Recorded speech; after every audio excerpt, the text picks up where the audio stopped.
Hello and welcome to our demo on the connectivity between SAP HANA Cloud and SAP Data Intelligence Cloud.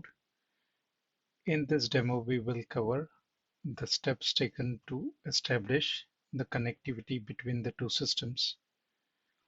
The prerequisite for the connectivity are the following. On the SAP Data Intelligence Cloud, you need a user with the required authorizations.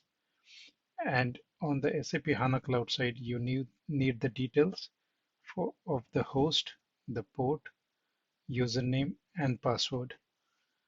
So we can now look at in the system.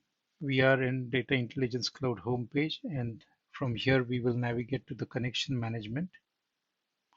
Once you're in the connection management, in the connection tab, you can click on create connection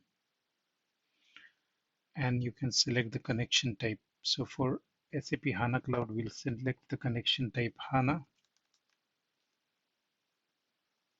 So it is HANA DB, and I'll give the name, which is underscore TI underscore demo. Then I provide the host name, the port name, the username, and the password. We can check on test connection. The test connection is okay. We will go ahead and create the connection. Once the connection is created, you can come here and check on the status. And the status shows okay. So the connection is established. This concludes our demo. Thank you.